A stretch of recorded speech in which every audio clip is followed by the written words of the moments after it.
Many Nigerians are concerned also that the accused are not also taking advantage of this loophole, a situation where everyone who's been accused of corruption seems to have one health issue or the other.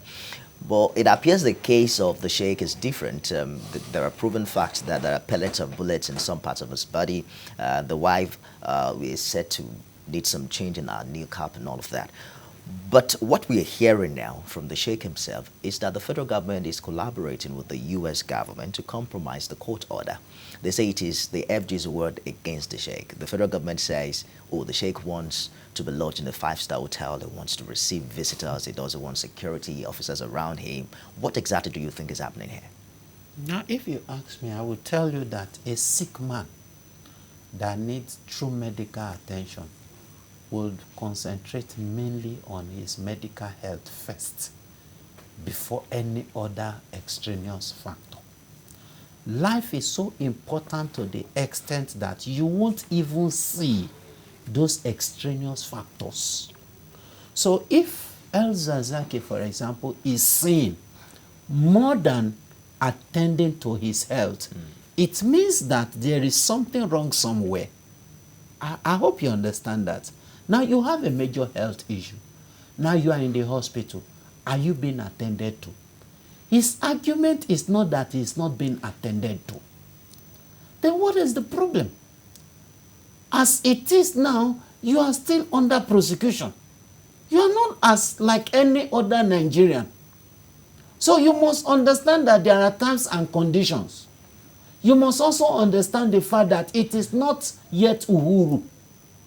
So the government must do everything to ensure that you don't use that as an opportunity to either elongate your stay there or as an opportunity to escape. Don't forget that there is another international dimension to it, the Iranian intervention. And of course, don't also forget that the integrity of India itself is at stake.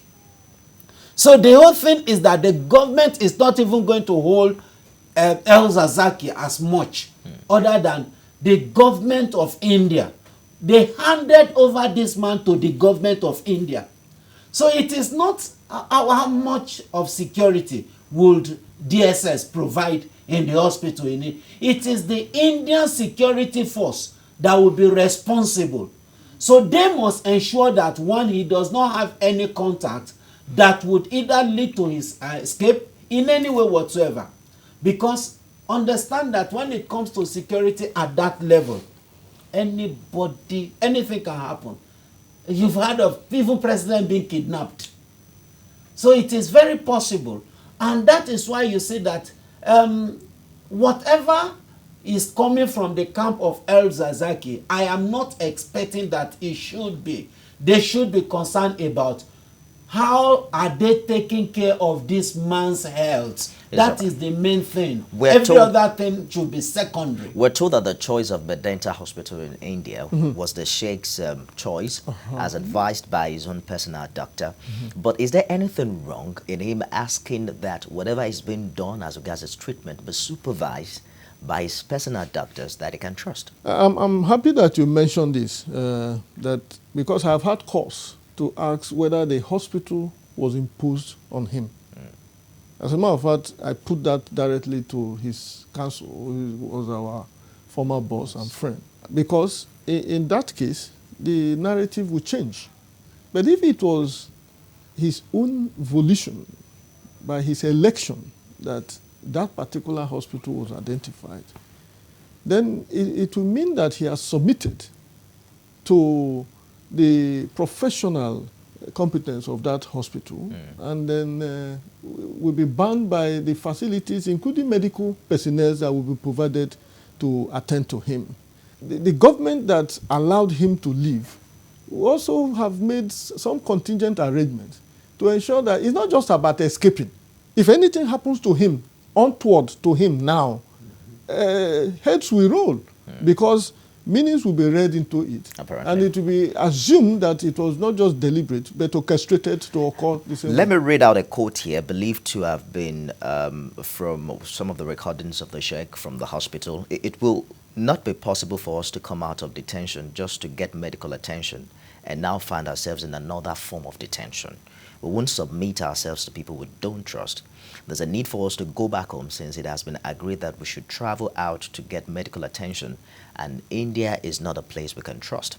So he's saying there are other countries that have volunteered to take care of his treatment, including Malaysia, Indonesia, and Turkey. Thankfully, he didn't mention Iran. But then, don't you think But that... how do you reconcile that with what you earlier said, that he elected to be treated in that particular he did, hospital? but apparently he's saying that things have changed now. My concern is, what role should India play as regards security? Because he's saying that India is treating him like a criminal, and the fact that he's not been convicted yet, there shouldn't be so much presence of security around him.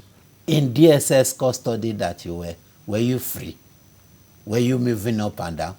But he mentioned trust. Are you there? He cannot trust. He's the one who's there. No. We are not there. He's the one who understands what's happening around him. If he can't trust the system, you don't think it is right for him to voice out? Number one, a voluntary non-fit injury. You voluntarily decided to go to that hospital, not that it was forced on you. Now, government has to play its own part by ensuring that whilst in that hospital, people that ought not to have access to you don't have access to you. That is the first rule in security. You know, it is called access control. Now also, they must also ensure that you as a person, you do not do anything that will jeopardize security.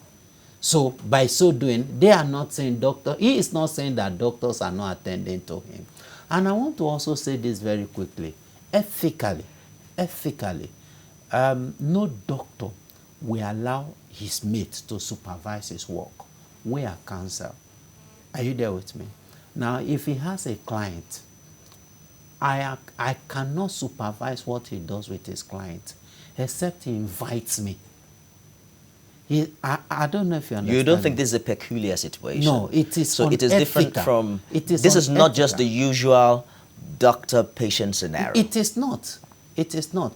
Even in a usual doctor-patient scenario, there must be an understanding, because what you are doing is that you are spiting the professional prowess of the doctor that is attending to you. It's just like he has filed, he has prepared a pleading. Then his client will now take the pleading he has prepared to be filed and now bring it to me to say, please, can you edit this thing? Did this lawyer do the right thing? If he gets to know that, it's enough for him to throw out the client and the pleading out of his office.